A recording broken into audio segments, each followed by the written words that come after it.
हाय सोनम, तुम सब क्या खेल रहे हो? मैं भी तुम्हारे साथ खेलना चाहता हूँ। मैं तुम्हारे साथ खेल सकता हूँ क्या? नहीं, तुम हमारी दोस्त नहीं हो, तुम हमारे साथ नहीं खेल सकते।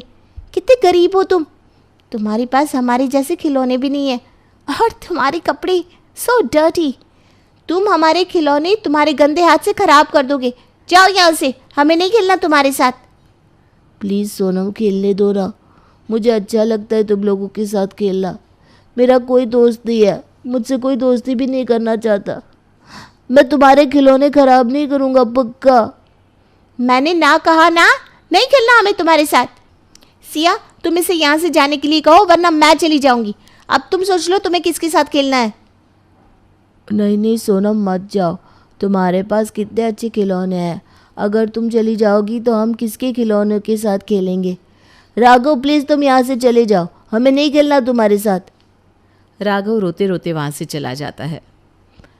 अरे क्या हुआ राघव बेटा, रो क्यों रहे हो? माँ, हम इतने गरीब क्यों है? हमारे पास सोनम की तरह बाकी बच्चों की तरह बड़ा घर क्यों नहीं है? उनके जैसे अच्छे अच्छे कपड़े, अच्छे अच्छे खिलौने क्यों नहीं है माँ?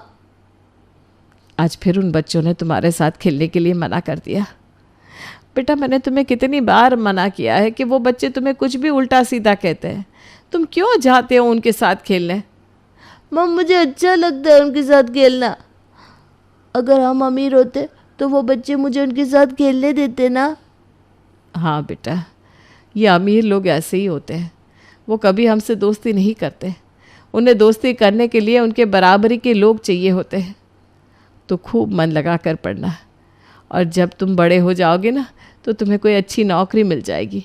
फिर यही लोग सामने से तुम्हारी दोस्ती करने आएंगे।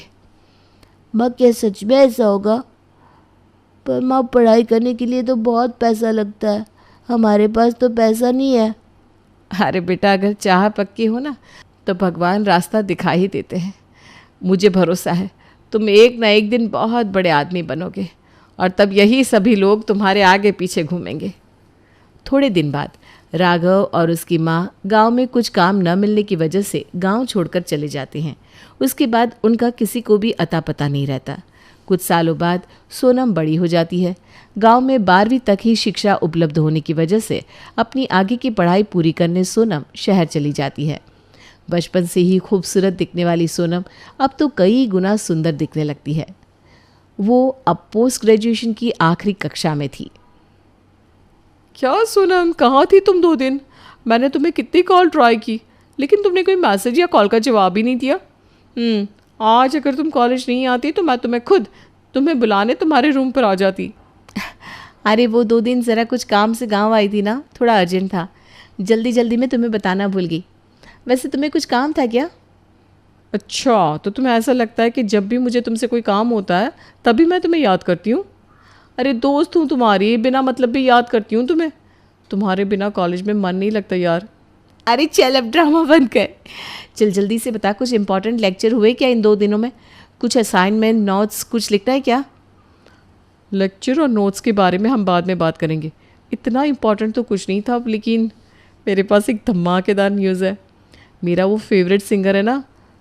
अरे यार प्लीज़, तुम मुझे पढ़ाई के बारे में कुछ भी पूछ लो, पर ये मूवीज़, सॉन्ग, सिंगर नहीं भाई, मुझसे नहीं होता।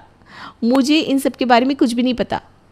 ओए कॉलेज की द टॉपर गर्ल, मैं तुमसे पूछ नहीं रही हूँ। तुम भी ना सोनम, कभी मेरी पूरी बात सुनती नहीं हो। सॉरी यार, मुझे लगा तुम पूछ रही हो। एनीवे बताओ। आज हमारे कॉलेज में मेरा फेवरेट सिंगर आने वाला है। वो उनकी स्ट्रगल लाइफ के बारे में बताने वाला है।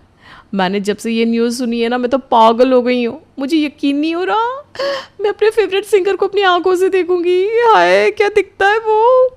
अच्छा, तो ये बात है। वैसे मुझे नहीं पता उस सिंगर के बारे में, लेकिन नाम बता दे, शायद कहीं सुनाओ। The greatest singer, rock star, most handsome boy.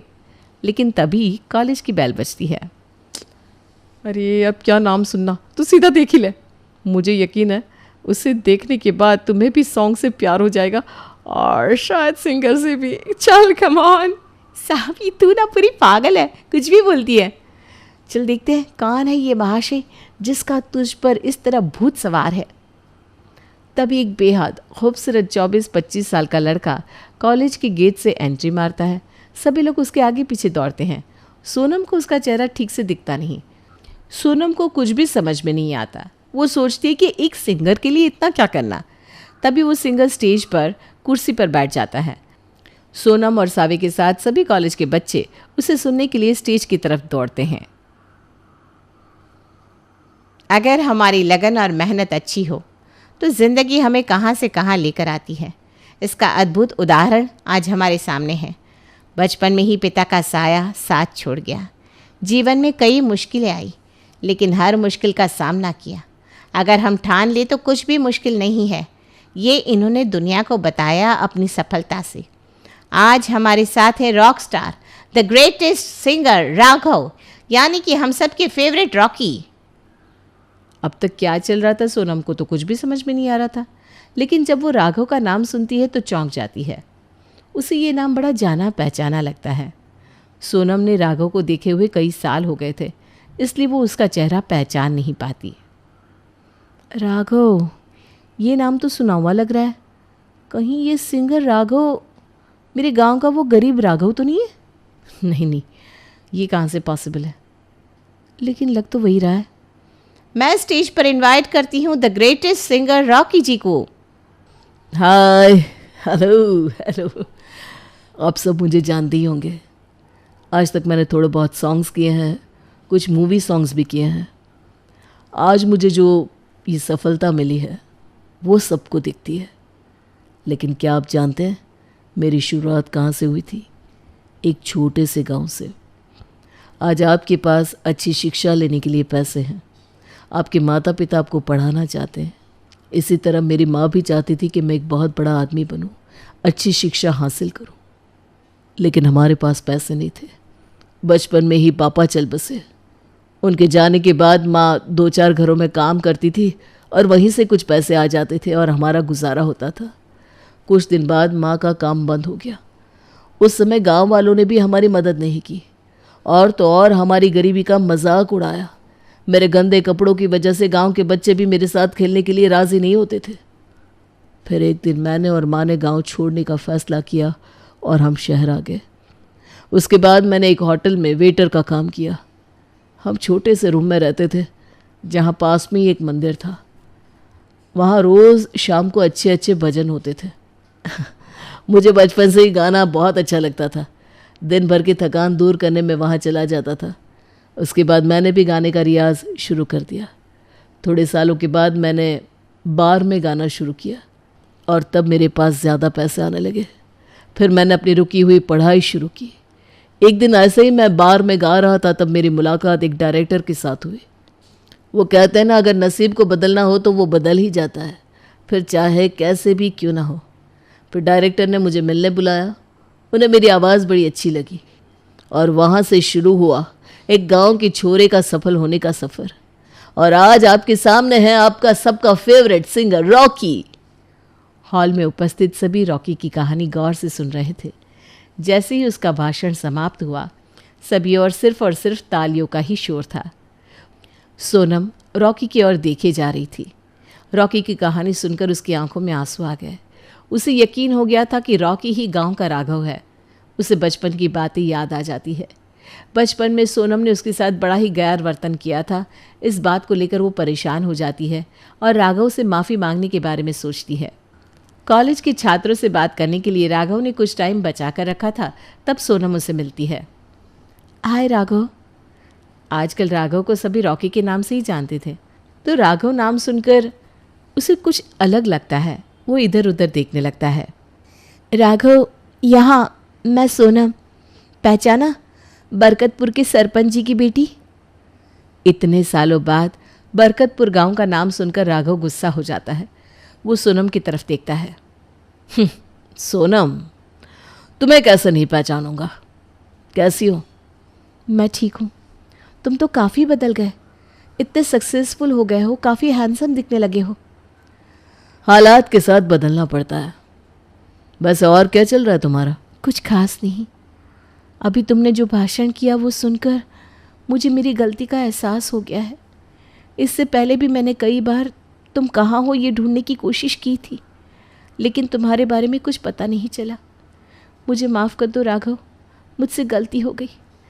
बचपन में कुछ भी समझ में नहीं आता, लेकिन फिर भी तुम्हारे कपड़े और हालात देखकर मुझे तुम्हारे साथ उस तरह का व्यवहार नहीं करना चाहिए था।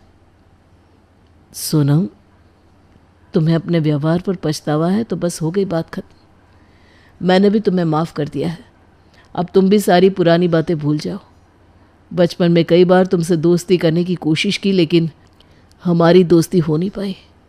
चलो आज फिर से हम दोस्ती करते हैं, फ्रेंड्स।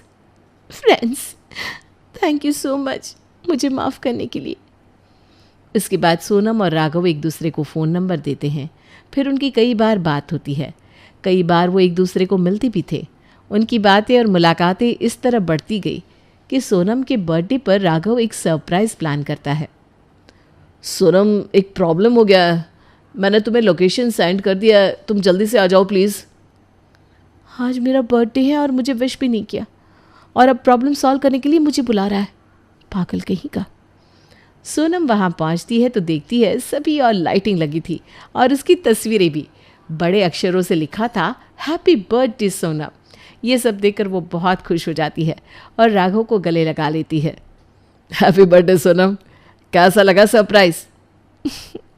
ये मेरे लाइफ का बेस्ट बर्थडे गिफ्ट है। तुम्हारे लिए एक और सरप्राइज भी है। क्या तुम मेरे साथ अपनी पूरी ज़िंदगी बिताना चाहती हो? और वो हाथों में गुलाब लेकर घुटनों पर बैठ जाता है। मतलब मैं तुम्हें पसंद करता हूँ। I love you Sonam. सच में? मुझे तो तुम तभी पसंद आ गए थे जब मैंने तुम्हें पहली बार कॉलेज में देखा था। I love you too. फिर ऐसे ही दिन बीतते रहते हैं। अब रिलेशनशिप में होने की वजह से वो एक दूसरे को लगातार मिलते रहते। राघव ने सोनम को बड़े बड़े सपने दिखाए। अब सोनम को लगने लगा था कि राघव से ज़्यादा उसे कोई प्यार कर ही नहीं सकता। वो उसके प्यार में पूरी तरह खो चुकी थी। अब सोनम का कॉलेज भी पूरा हो गया था। फिर सोनम अपने माँ और पिताजी से मिलने गांव चली जाती है। माँ, पापा, आप कैसे हो? मुझे आप लोगों की बहुत याद आती थी। हम तो ठीक है बेटा, लेकिन तू सही नहीं लग रही। पढ़ाई का टेंशन लेने की वजह से तुम्हारी हालत काफ़ी ख़राब हो गई है बेटा। अब तुम कुछ दिन यहाँ हो तो अच्छे से अपने माँ के हाथ का खाना खाकर सेहत बना लो। अब मैं यहीं रहने वाली हूँ पापा। हाँ हाँ बेटा, आराम से रहना। लेकिन अब तुम्हारी पढ़ाई पूरी हो गई है और तुम बड़ी भी हो गई हो। तुम्हारे लिए कई सारे रिश्ते आ रहे हैं। तुम्हें अब शादी करनी होगी। शादी मुझे नहीं करनी। मुझे आए कुछ घंटे हुए नहीं और आप मेरे पीछे ही पड़ गए। मैं पढ़ी लिखी हूँ, समझदार हूँ। मैं शादी मेरी पसंद से करूँगी पापा। अगर तुम्हें कोई पसंद है तो हमें बता दो। अगर ख़ानदान लोग अच्छे होंगे तो तुम्हारी शादी तुम्हारे पसंद से ही होगी। एक काम करो, तुम लड़के को बुला लो, फिर देखते हैं कैसी है तुम्हारी पसंद। सोनम राघव को फ़ोन करके अपने घर बुला लेती है। सोनम के माता पिता राघव को देखकर चौंक जाते हैं। उन्हें अपनी बेटी की पसंद अच्छी नहीं लगती। माता पिता के मना करने के बाद भी सोनम राघव के साथ ही शादी करने की ज़िद करती है। माँ बाप को तो बिल्कुल पसंद नहीं था, लेकिन सोनम उनकी एक भी नहीं सुनती। अपनी बेटी के प्यार की खातिर वे भी सोनम और राघव की शादी के लिए मान जाते हैं।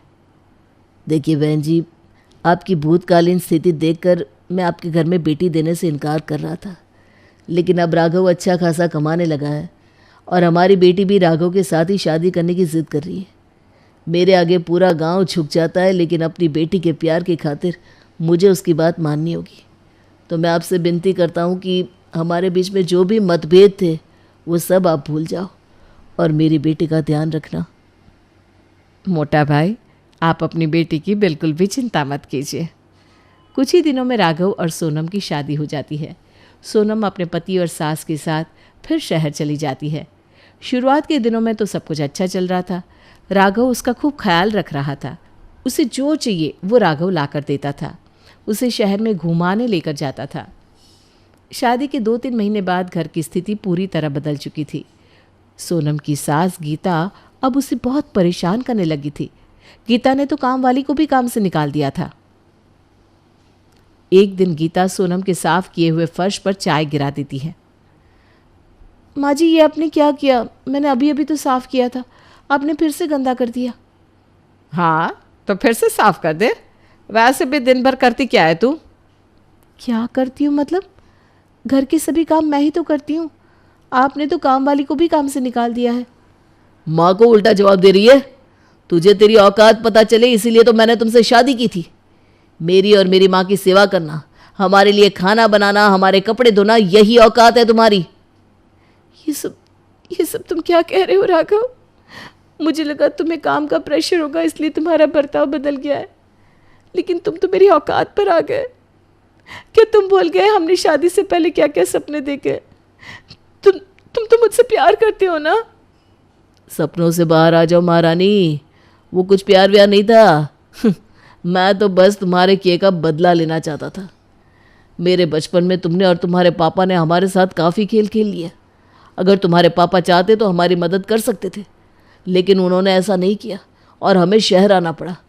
लोगों के झूठे बर्तन साफ करने पड़े, मेरी माँ को कपड़े धोने पड़े, तुम्हारे और तुम्हारे उस बाप की वजह से। ये सब तुम्हारे कर्मों की ही फल है, भुगतो। राघव सोनम को धक्का दे देता है। वो फर्श पर गिर जाती है। राघव बाहर चला जाता है। चल जल्दी जल्दी हाथ चला, अभी काफ़ी सारे काम बाकी है। माता पिता के ना कहने के बाद भी जिद करके अपनी पसंद से शादी करने का सोनम का फैसला गलत साबित हुआ। उसे अपनी पसंद पर पछतावा हो रहा था। सोनम राघव और गीता का अत्याचार कई दिन सहती रही, लेकिन एक दिन वो थक गई और किसी को भी बिना बताए अपने गांव वापस आ गई। उसकी हालत देखकर उसके माता पिता बड़े परेशान हो जाते हैं। वो राघव से तलाक लेने के बारे में सोचती है और उसे तलाक की नोटिस भेज देती है। ऐसे ही कई दिन बीत जाते हैं। एक दिन सोनम के पिताजी के दोस्त का बेटा वृषभ इनके घर आता है, जो सोनम को बचपन से ही चाहता था। कैसी हो सोनम, मुझे पहचाना क्या? अरे तुम तो शर्मा अंकल के बेटे हो ना? हाँ, मुझे अंकल जी ने तुम्हारे साथ जो कुछ भी हुआ वो सब कुछ बताया। इसमें तुम्हारी कोई गलती नहीं है। वो तो कभी हालात ही ऐसे हो जाते हैं कि हम हमारे दिमाग की सुनना बंद कर देते हैं। तुम अपने आप को दोष मत दो। पता नहीं कैसे मैं उसकी चाल को समझ नहीं पाई। मुझे तो इतना बड़ा सदमा लगा है कि अब शायद ही कभी भी किसी पर भरोसा कर सकूं। वो एक गलत इंसान था और वो अब तुम्हारी ज़िंदगी से चला गया है। उससे मिले अनुभव से तुम हर किसी को जज मत करो। तुम अपनी ज़िंदगी की एक नए सिरे से शुरुआत करो। नई शुरुआत करने के लिए बचा ही क्या है वृषभ? कौन करेगा अब मुझसे शादी? अरे तुम इतनी सुंदर हो, पढ़ी लिखी हो, कोई भी तुम्हारे साथ शादी करने के लिए तैयार हो जाएगा। क्या तुम करोगे? अब मैं शादी देखा, तुम ही तैयार नहीं हो रहे हो तो कोई और कैसे होगा? मैं तैयार हूँ तुम्हारे साथ शादी करने के लिए। और एक बात मैं पहले ही क्लियर कर देना चाहता हूँ, मैं तुम्हें बचपन से ही पसंद करता हूँ। हम आए थे तुम्हारा हाथ मांगने, लेकिन तुम्हारी पढ़ाई चल रही थी और पढ़ाई ख़त्म होते ही तुम्हें राघव पसंद आ गया था, इसलिए हमारी शादी तब नहीं हो पाई। लेकिन हमारा एक होना शायद भगवान की मर्ज़ी थी, इसीलिए उन्होंने मुझे ये दूसरा मौका दिया है। सच? हाँ, मैं तुम्हें सच में बहुत पसंद करता हूँ।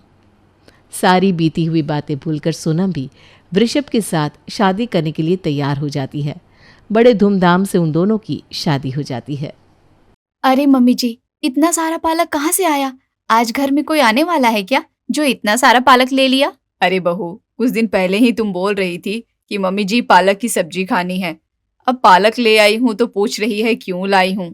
हाँ मम्मी जी, मैं कह रही थी मेरा पालक खाने का बड़ा मन भी था, पर इतनी सारी सब्जी का करेंगी क्या?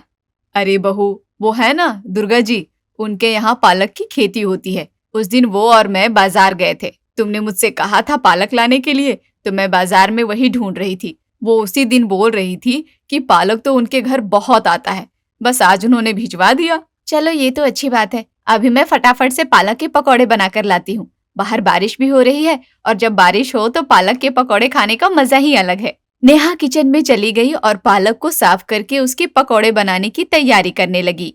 कुछ ही देर में सारे पकौड़े बन गए। नेहा ने सबके लिए पालक के पकौड़े बना दिए। खाने की जगह पालक के पकौड़े देखे तो सभी चौंक गए। अरे ये क्या, आज खाना नहीं बनाया क्या? वो आज पालक इतना सारा था ना कि मैंने ज्यादा से ज्यादा सबके लिए पालक के पकौड़े ही बना दिए। अरे पालक तो फ्री का था, बेसन और तेल तो घर का था ना, इतने पकौड़े बनाने की क्या जरूरत थी? तभी वहाँ नेहा की ननद रूमी आती है। अरे वाह, पालक के पकौड़े और वो भी इतने सारे। हाँ, तेरी जीभ लटक गई। अब बैठ और खा ले। इतना तेल लग गया, मेरा तो जी बैठा जा रहा है। अरे मम्मी कोई बात नहीं, जब भी पकौड़े बनाते हैं थोड़े थोड़े ही हम लोग खा पाते हैं। आज पहली बार इतने पकौड़े बने हैं कि खाने की जरूरत ही नहीं। आप ठीक कह रहे हो भाई। सब मन लगाकर पकौड़े खाने लगे और नेहा उनको ऐसे खाते देख बहुत खुश हो रही थी। मेरे हाथ के पकौड़े कितने शौक से खा रहे हैं सब। अच्छा हुआ दुर्गा जी ने इतना सारा पालक दे दिया, वरना बरसात में तो पालक जल्दी मिलता ही नहीं, और अगर मिल भी जाए तो आधा तो गला हुआ निकलता है। दुर्गा जी ने बड़ा साफ साफ पालक भेजा है। सब खाकर अपने कमरे में चले गए और नेहा किचन में आ गई। उसने बाकी बचा हुआ पालक फ्रिज में रख दिया और सोने चली गई। नेहा, तुम बहुत अच्छा खाना बनाती हो, पेट के साथ साथ दिमाग भी ताजा हो जाता है। ऐसी कोई बात नहीं है जी। आप मेरा बना हुआ खाना इतने प्यार से बिना कमी निकाले खा लेते हैं, ये मेरे लिए बहुत बड़ी बात है। तुम्हारे हाथ का नहीं खाऊंगा तो किसके हाथ का खाऊंगा बोलो? एक तो तुम बनाती इतने प्यार से हो और उसके बाद खिलाते भी उतने ही प्यार से हो। पूरा पेट भी भरा हो ना, तो इंसान तब भी तुम्हारे हाथ का एक प्लेट खाना तो खा ही लेता है। चलो चलो, बाकी की तारीफ बाद में करना, अभी सो जाओ, सुबह ऑफिस भी है। हाँ तुम ठीक कह रही हो, ऑफिस में इतना काम होता है, मैं थक जाता हूँ। कुछ देर बाद मोनिस और नेहा सो गए। अगली सुबह जैसे ही नेहा की आंख खुली तो देखा सुबह के 8 बज चुके थे। अरे 8 बज गए, आज मेरी आंख कैसे नहीं खुली? चिंटू को स्कूल भी भेजना है, उसका नाश्ता भी नहीं बना आज, क्या होगा पता नहीं। वो भागते हुए जैसे ही किचन में आई तो किचन में आज भी बहुत सारा पालक रखा हुआ था। मैं तो कल रात को सारा पालक फ्रिज में रखकर सोई थी, फिर इसको बाहर किसने निकाला? फिर वो सोचते हुए बोली, शायद मम्मी जी ने निकाल कर रखा हो। आज मुझे उठने में देरी हो गई है ना, इसको दोबारा से फ्रिज में रख देती हूँ। कल रात तो पालक के पकौड़े खाए ही थे, आज कुछ और बनाऊंगी। उसने जैसे ही फ्रिज खोला तो चौंक गई। फ्रिज में पहले से ही इतना सारा पालक रखा हुआ था। आज पालक की बारात आई है क्या घर में, जो हर तरफ पालक ही पालक है? उसने पालक को साइड किया और फ्रिज में कुछ और ढूंढने की कोशिश करने लगी, पर फ्रिज में एक भी सब्जी नहीं थी। चिंटू के स्कूल का टाइम हो रहा है, अब मैं चिंटू के लिए क्या बनाऊं? वो अपनी सास के पास आई। मम्मी जी, किचन में तो कोई सब्जी ही नहीं, अब मैं क्या बनाऊं? चिंटू को भी स्कूल लंच लेके जाना है। क्या बनाना है मतलब? अरे पूरी फ्रिज पालक से भरी हुई है, उसको बना। और क्या बनाना है?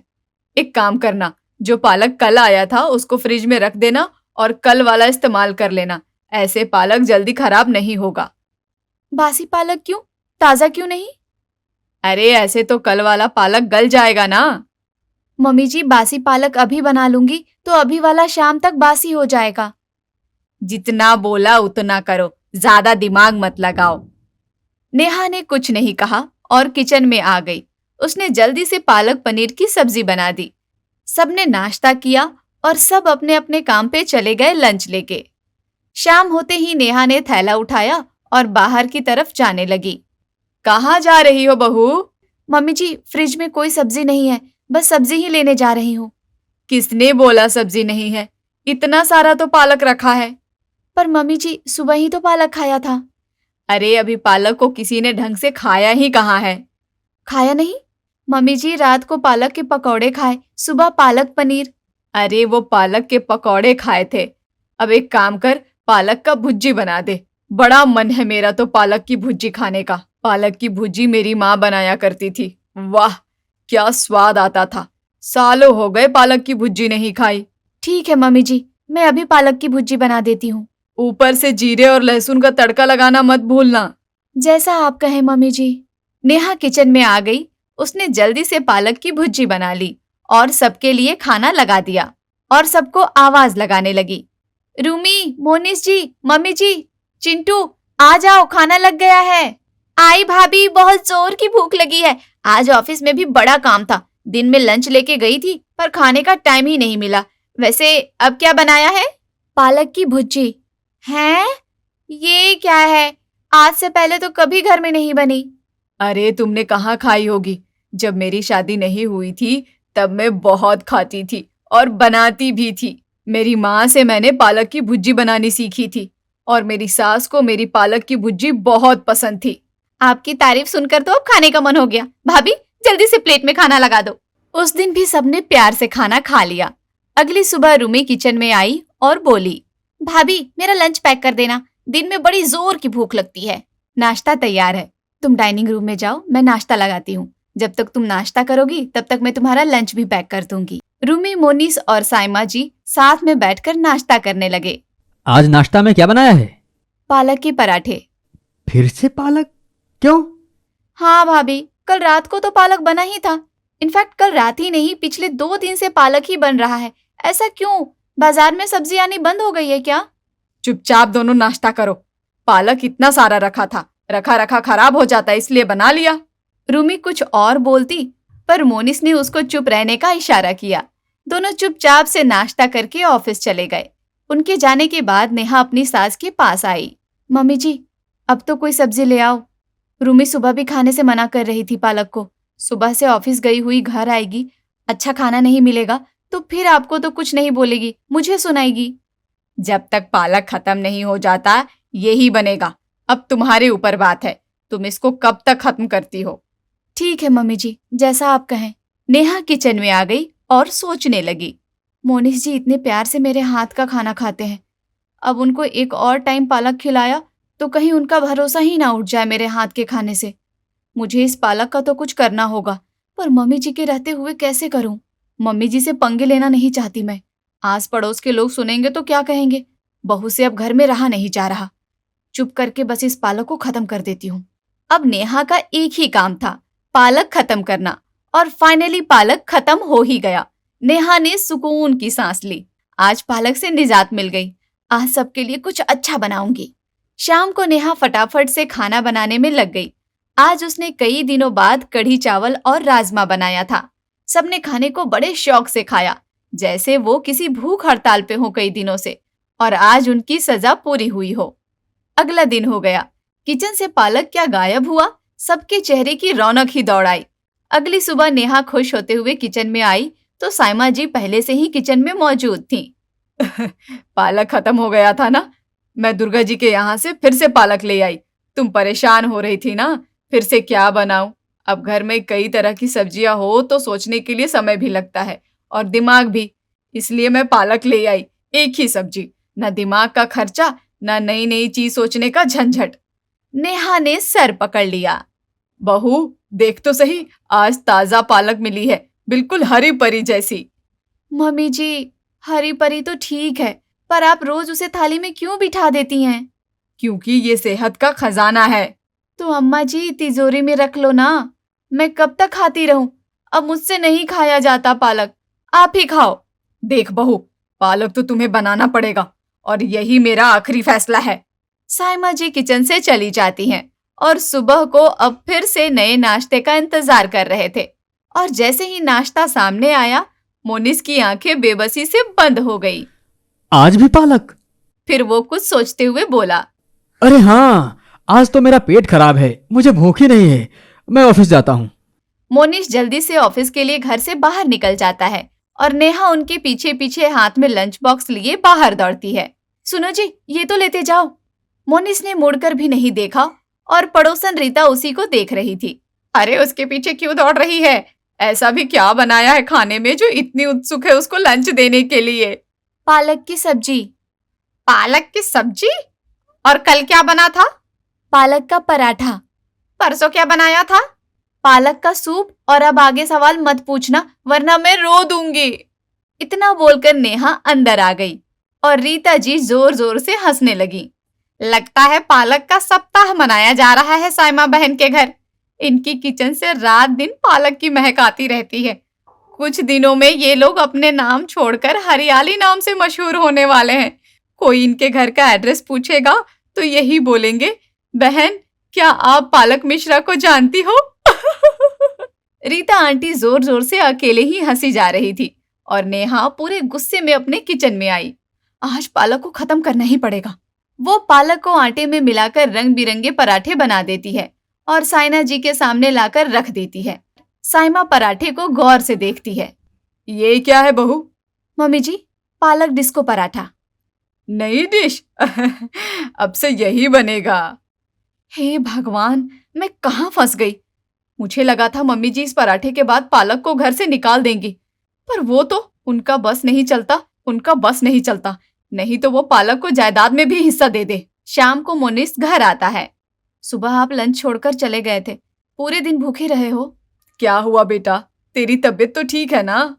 मम्मा सब ठीक है, पर भूख बहुत जोर से लगी है। आज कुछ नया बनाया है या नहीं?